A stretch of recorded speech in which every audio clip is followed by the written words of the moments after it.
ஆபிராம் 99 வயதாகிய போது கர்த்தர் அவருக்கு மீண்டும் தோன்றினார். நான் சர்வ வல்லமையுள்ள தேவன், என் முன்பாக நடந்து குற்றமில்லாதவனாக இரு என்று கூறினார். பின்னர் தேவன் தாம் ஆபிராமுடன் செய்த உடன்படிக்கையை மீண்டும் உறுதிப்படுத்தினார். அவர் சந்ததி மிகுந்த பெருக்கமாக இருக்கும் என்றும் பல ஜாதிகளின் தந்தையாவர் என்றும் வாக்கு தந்தார். இந்த நேரத்தில் தேவன் ஆபிராமின் பெயரை ஆபிராம் என்பதிலிருந்து ஆபிரகாம் என்று மாற்றினார். ஏனெனில் பல ஜாதிகளின் தந்தை என்று அவர் பெயரின் அர்த்தம் மாறியது. அதேபோல் சாராயின் பெயரையும் சாராள் என்று மாற்றினார். தேவன் சாராளுக்கு ஆசீர்வாதம் செய்து அவளிடமிருந்து ஒரு மகன் பிறப்பான் என்றும் அவர் மூலம் ஜாதிகள் உண்டாகும் என்றும் சொன்னார்.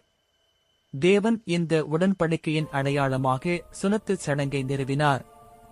ஆபிரகாமின் வீட்டில் உள்ள ஒவ்வொரு ஆணும் குழந்தை முதல் பெரியவர் வரை சுனத்துச் செய்யப்பட வேண்டும் என்று கட்டளையிட்டார்.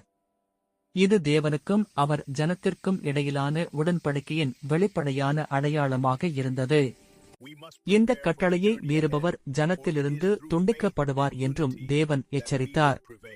ஆபிரகாம் தேவனுடைய வார்த்தையை கேட்டு உடனே கீழ்ப்படிந்தார். அதே நாளில்தானும் அவர் மகன் இஷ்மவேலும் அவர் வீட்டில் உள்ள எல்லா ஆண்களும் சுனத்துச் செய்யப்பட்டார்கள். இந்த நிகழ்வு தேவனுடைய உடன்படிக்கை விசுவாசத்தோடு மட்டுமல்ல, கீழ்ப்படிதலோடும் தொடர்புடையது என்பதை காட்டுகிறது.